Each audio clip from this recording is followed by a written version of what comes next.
For days now, Donald Trump has been laying the groundwork to cast doubt on the election results if and only if he loses, in part by spreading false claims of cheating.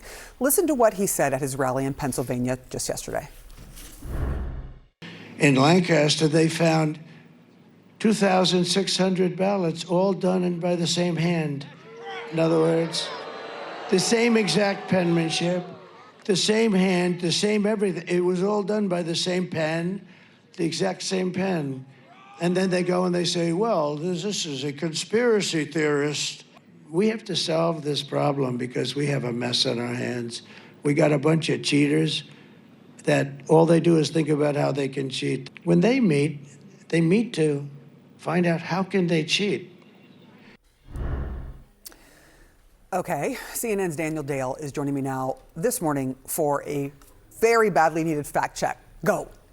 It's lie after lie to lay the groundwork to potentially challenge the legitimacy of another Trump defeat. We've heard him talk about massive numbers of non-citizens voting, just does not happen. Massive fraud with mail-in voting, no evidence of that either. Yesterday, we had the claim that a bad poll for him was a malicious, deliberately rigged suppression poll meant to depress his supporters. No basis for that. And then we had this nonsense about his opponents holding cheating meetings, just a figment of his imagination. Now, you heard him talk about a particular situation in one Pennsylvania county, and he's glommed onto this at rally after rally in the last week or so, but he's grossly distorting what happened. He's talking about 2,600 phony ballots or phony votes that were supposedly caught. That is not true. What was actually flagged were about 2,500 voter registration applications that were deemed to be suspicious. Those were set aside for further investigation. None of those people were permitted to vote, so these were not votes or ballots. Now, unfortunately, we have a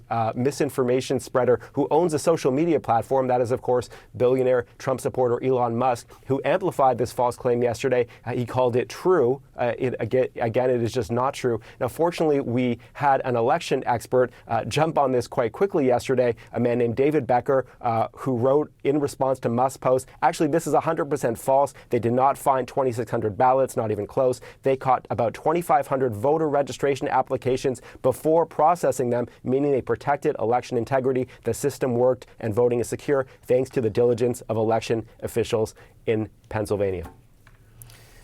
You are a treasure, Daniel Dale, going through all that for us. Really appreciate it. Kate. A treasure, for sure. And joining us right now to talk more about this is Democratic Governor of Kentucky, Andy Beshear, a surrogate for the Harris campaign. Governor, thank you for being here. You just heard that fact check laid out by Daniel Dale and the messaging that we're hearing from Donald Trump, laying the groundwork to stir fears and stoke fears of voter fraud even before votes are being counted. What kind of impact do you think that kind of messaging is having in your state? Well, it is concerning that Donald Trump lies so easily. That should be concerning for a presidential candidate. That should be disqualifying for someone to ever become president. Voting is the bedrock of our democracy. It's what's made the United States the greatest country in the history of planet Earth. And to have a presidential candidate that is willing to attack our system, that's willing to do anything to win, to put himself above the country and democracy, that ought to be enough for all of us to see. Now, for the sake of the United States, for the sake of our future elections, we've got to defeat Donald Trump this last time. We've got to elect Kamala Harris and Tim Walz, and then move past this division, this misinformation and disinformation, and move to that better place where we remember we are Americans first and everything else second, third, or fourth. Kentucky, not a battleground, as you well know, Governor. It was 1996, last time Kentucky voted for a Democratic president. I put that out there because I want to ask you this. I had a Republican senator on from Missouri earlier who said when it comes to Donald Trump's kind of dark and dangerous tone, that at least part of it is don't take him seriously, and people don't take him seriously. He said he was joking. What about Donald Trump's messages resonating, though, with voters in your state? Well, Donald Trump is out there saying a lot of things, and you've got to take a presidential candidate at their word. And it's not once, he says it over and over and over. Just driving division the way he does. I mean, for me, I'm driven by my faith, which tells me I'm supposed to love my neighbor as myself. And the parable of the Good Samaritan says everyone is my neighbor, and that can be found in all major religions. I want a presidential candidate that will live that out. And here we've got Donald Trump encouraging one neighbor to hate another neighbor, calling half of America the enemy from within. And then you've got Kamala Harris, who is out there with a message that even if you don't vote for her, you will have a seat at the table and she will govern for you. Now, part of what you see in Kentucky and so many other states is the fact that all the attention now goes to the swing states. And so we haven't had investment or visits from candidates, not just in this election, but in a lot of elections. And I understand that the vice president and Tim Walz need to be out there doing what they need to do to win. And you see it on the other side as well. But I hope as we move into the future, either we can have more battleground states, or ultimately find a way to where pushing out the vote in every state matters, that candidates need to come to every part of the country, that they hear all of our concerns. I think that's how we get to a place of common ground and hopefully common sense approaches to it. There's been a lot of talk about the quiet Harris voter, women especially, who might not want to say that they're voting for Kamala Harris, but will when they're in the privacy of the voting booth. Do you think that is real? Well, I think what we're seeing at the end is undecided voters, and maybe some that thought they had been already decided, certainly putting their support behind Kamala Harris. I think it's everything from just finally hearing one too many things from Donald Trump, whether it's wanting generals like Hitler's. My goodness, that would be disqualifying for any other candidate at any other time, and it ought to be here. It could be him talking about Puerto Rico through his surrogate the way that he did. It could be him demeaning anyone and everyone at any time, how he talked to the people trying to do his audio the other day.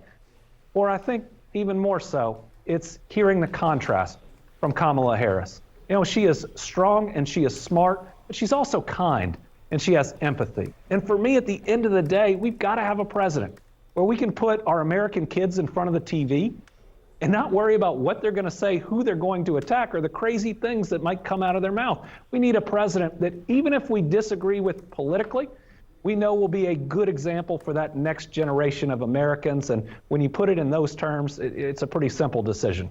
You mentioned about how making more battleground states going forward. You've now said that you're open to throwing out the Electoral College, and Kentucky Senator Mitch McConnell's actually responded to that, saying, at its core, the Electoral College protects Americans from the whims of the majority, and it's what compels presidents to govern nationally rather than pander to the interests of New York and California. Without it, no presidential candidate would ever travel to a small state in middle America like Kentucky. He's saying you'd be hurting Kentucky. Your reaction?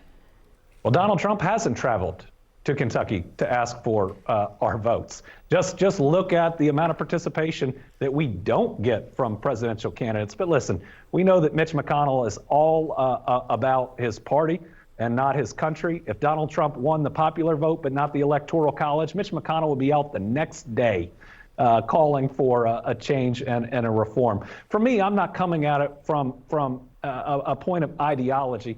I just want us all to count.